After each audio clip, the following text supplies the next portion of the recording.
Hey guys, welcome back to Telltale. I'm Emily. I'm Greg. And today we are here to talk about Sir Hereward, and Mr. Fitz. Sir Hereward and Mr. Fitz. I call him Sir H and Mr. F. Because Yeah. that's what Garth Nix calls them. But it's by Yeah. Garth Nix. Yeah, this was a really fun read. I think I haven't finished it yet. The holidays got in the way because as we are filming this, it was Thanksgiving like 3 days ago. Or something like that. So, traveling made it a little hard. But I've gotten through most of it, and it's been super fun. I mean, Garth Nix is an Australian author that I really, really love. I got into his Old Kingdom series, and so I've been convincing Greg to read more of his stuff, and we happen to have the pleasure of meeting him in Milwaukee not too long ago. He was signing for the what's the exact title? The Left-Handed Booksellers. Well, Left-Handed Booksellers of London was the first one. The second one was something of Bath. Oh yeah, the Sinister Booksellers. Sinister of Bath. Booksellers of Bath. Yeah. Yes. And so he was there signing for that and gave a speech, and everybody got to get in line to get signatures and do a Q&A. talk to him a little bit. And he was very nice to talk to. He was lovely. Yeah, very nice guy and terrific author. First one she had me read was Shay's Children. Yeah. Science fiction, young adult. It was good, but not great. And then we read the Left-Handed Booksellers, which kind of blew me away, and the Sinister Booksellers. And now Sir Hereward and Mr. Fitz is his latest book. It came out in September. And he talked about this one a little bit when we were at the thing. That he did. Was, yeah, he kind of gave us a sneak preview of what to expect in this one. And if you follow his social media stuff too, and it's peeking all a over little place. different among his work. It's adult fantasy, not young adult, but it's not like adult like. It's not fairy Avatar. porn. Yeah, it's not. It has that some kind adult of adult themes, but it's not smutty. Yeah, it's just a little richer writing, I'd say. Not quite as easy, but not difficult writing either. It's an easy read, but it's not. It's a nice level. Not up. something you would hand a 12-year-old. Although when I was 12, I could have read this. No Yeah, problem. honestly, this is very PG-13 to me. Yeah. I could. Yeah, I have no. It's not rated R by any means. No. Though I mean, the cannibalism was a little much. Yeah, for that one. But whatever. A little of that, and some very interesting things happening. One you didn't read was, I won't spoil it for you either. It was the final story in the field of fallen foe. Ooh, all right. I look forward to it immensely. Yeah, but it's short stories and novelettes, and I think one actually reaches novella length. That he's written throughout his career. The first one was written way back in, I want to say 2006, something like that.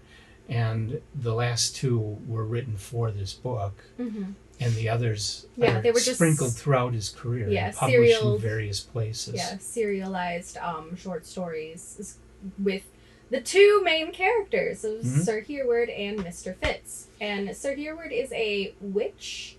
They call him a witch. They call him a witch knight, but he's really just a knight specializing in gunnery. He was taught in the arts of witchcraft, though, because he was one of the only witches that was born he was sired male. by one of the witches of the, what do they call that? I can't remember. I gotta look that up, too. He's the man witch, not to be confused with the sandwich meat. The man witch. Yes. A he witch. But he doesn't do magic. Yeah. He's mostly the brawn. And Mr. Fitz, who is a sorcery puppet, is the brains. Yeah, Mr. Fitz is a wooden and papier-mâché puppet that was brought to life through sorcery, but he's a sorcerer himself, and he's like 1,000 years old or something. Yeah, he's ridiculously old, and he's not like other puppets which had been made to basically be entertainers, though he can And he switches genders throughout the stories too. Well, not all the stories, but is kind of one of those like non-binary creatures because he's a wooden puppet. He's so an he inanimate. Really they gender. Yeah. So it's just a Sir Hereward. It describes in the story though that Sir Hereward originally called them a she because it was his nanny and kind of like bound to him by something. Yeah. By oath or whatever. And then later in life, when he became older, he preferred to call Mr. Fitz he. Right. And then named him and all that other stuff. So it's an interesting story, though. It's their adventures because they go around finding godlets that are considered malevolent.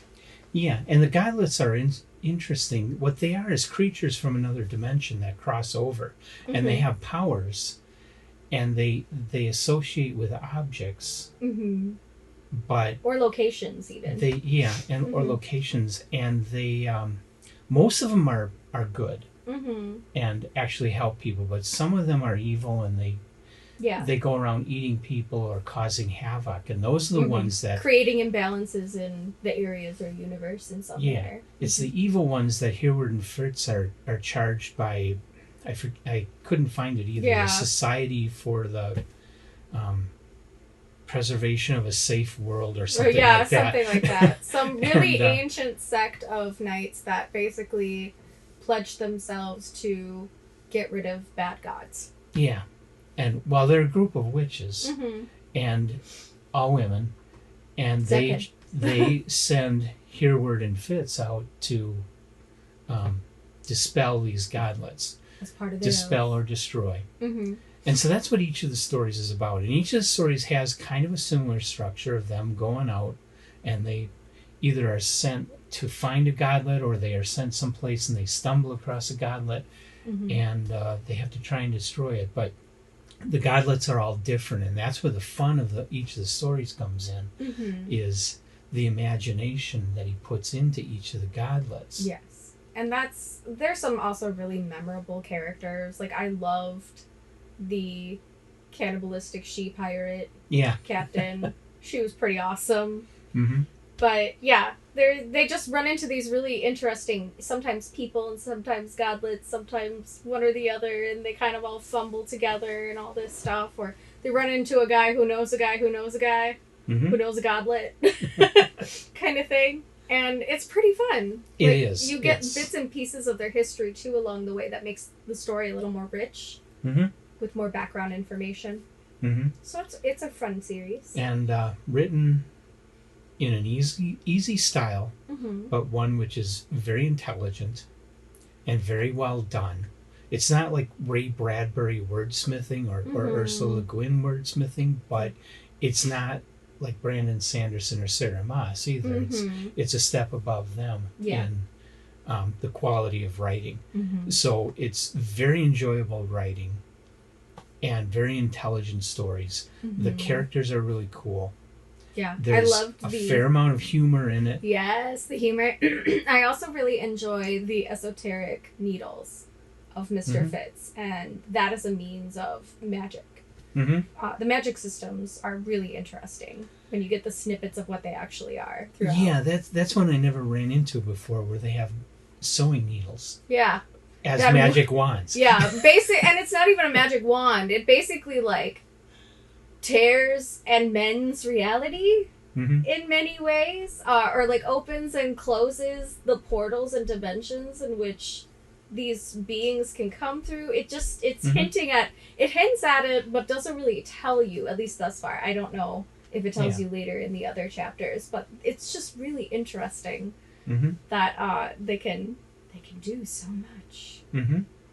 And when I sat down and started reading this, the first story in the book, which is the first one that he ever wrote, way back, 2006 or 2004, something like that, I immediately thought, now this sounds a lot like Fafhrd and the Grey Mouser by Fritz Leiber, which the first story of that was written way back in 1939 in Unknown magazine, which was the companion to Astounding. Yeah. But it was a fantasy magazine. So because I hadn't read anything by Fritz Leiber in many years, I went back and reread the first story in the Fafhrd and Grey Mouser series. Now the name isn't coming to me. I did a video a couple weeks back talking about it. And that's the reason I did that video, is because I went back and I read that story and I thought, oh yeah, Garth Nix isn't copying Fritz Leiber, but I feel fairly certain that he was inspired by Leiber in writing the Sir Hereward and Mr. Fitz. There's definitely a lot of the same feelings. So the humor, the characters. You don't have a puppet in Fafhrd and the Grey Mouser. The Grey Mouser is just a thief, and Fafhrd is a knight. But and of course that's one way that Garth Nix brings his style into it, is to make it a puppet. Yeah, have it be more fantasy. That's animated and Pinocchio on steroids. Yeah. And so the duo in this book does, if you like Fritz Leiber's work, I think you'll like Sir Hereward and Mr. Fitz. One of the things too that my husband and I talk about a lot is how humor works, especially in films and things like that. And a lot of the time, you don't get good humor unless you have a straight man. And I love the funny guy and straight man situations that these guys get themselves into. They're just a great pair. One is very literal and very like, this is and the way the it humor is. isn't blatant. It's subtle. And you don't get the sense like Garth Nix is trying to write a joke. Yeah. It just happens. It's in the situations, and it's just funny how they react and funny the situation they get into. Like the basilisk they run into, where he's like, oh, remind me to amend how I do bone. Like the dog bones that I'm trying to use to put guard dogs to sleep, because I wasn't expecting a basilisk in this case. That kind of stuff, where it's just really funny. Or it's just so straight man, like straight man situational humor. It's really good. It's well done. And a great deal of imagination, like the one godlet. She eats souls. I'm assuming you read that one. I don't think I did that one. She eats souls, and she's creating the snowstorm around her. Oh no, I haven't read that one yet. Yeah, she travels and she eats souls. She eats snow. And as she's traveling, she's creating this intense blizzard around her, and so the two are trying to fight their way through, waist-high snow to get to her before she can get to this one town where if she gets there, she'll have enough souls to eat that there'll be no stopping her. And that story was just so cool. The imagination into the godlet. It kind of reminds me of the demigod in, was it So Long and Thanks for All the Fish? Where he's a trucker and it always rains all the time, but he doesn't realize he's a demigod. And it rains because that's his power, is he always makes it rain, so it's just constantly raining everywhere he goes. Okay. Yeah, he's basically just got a dark cloud following him. It's just always raining. That kind of makes me think of that a little bit. But I love that. I love those two illusions, even if they're unintentional illusions. That's the beauty of these short stories, is that there are so many other places you can kind of see, like, oh, there's an interest there. Oh, that kind of reminds me of this. And I appreciate those kinds of things. Plus, I love monster stories. I love when the monsters are real and not just a guy in a mask like Scooby-Doo. Oh, yeah. Definitely. So, really great fantasy thing. Yeah, so... fun light read for winter. Yeah. It's a terrific story. I think it falls just a little short of being a top 10. Yeah, it's kind of one of those... It's lots of fun and really good read. I would recommend you read it, but would I call it great? It's not the greatest piece of literature I've ever read, but it's definitely a fun read. It has all the elements of just something really fun. You don't have to think too hard. There aren't a lot of deep moments where... This is not intellectual literature. This is fun fiction fantasy. Yeah. And that's what I would call it. Well, not that fun fiction couldn't be a top 10. No, but this is just the fun fiction fantasy. This is not a thought-provoking deep, there's a moral lesson, or there's some kind of, I don't know, social debate. I mean, you could probably read that into this, but I didn't feel like it was necessary. You can just sit and read this and enjoy it. And I'm a lover of short stories and novelettes and novellas, but I think this would go over that final hurdle into a top tale if he did write a whole novel. I agree. I think if this was fleshed out even more, even if it was a trilogy, and it just was fleshed out a little bit more, and there's a lot more going on, even just a standalone novel. Yeah. There's not enough of those being done.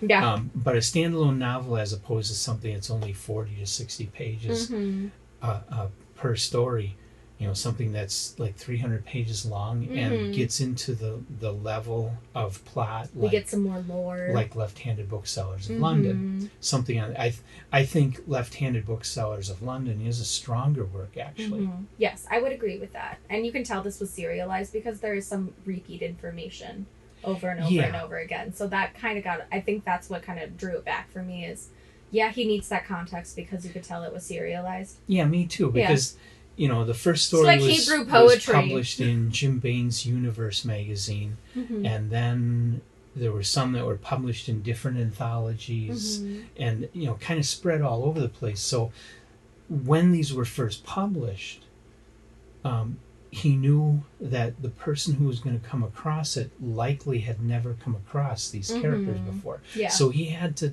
go through the kind of throw some of the lore into every single one a little bit so that you had better context. But I appreciated it. It was really great. I think after coming out of spooky season, it's a light read. You don't feel like you have to think or feel too hard about it. So I think this is a great winter fantasy read. Yeah, it's definitely a recommended book. If you want a good fantasy, forget Sanderson, forget Sarah J. Maas. Go with Garth Nix. You won't go wrong. He's very talented. A better writer than those others are. It has fun original work. It's just real fun. So anything else? No. We love you, Garth Nix. We do. But that's all I gotta say. So thanks for joining us, guys. Like us, follow us on all of our social media, and of course join our Patreon if you want to help support us and help us get a new camera and some other equipment to help us keep doing this and give you quality stuff. So thank you so much for all you've done for us, and thank you for watching. We'll see you next time. Bye. Bye.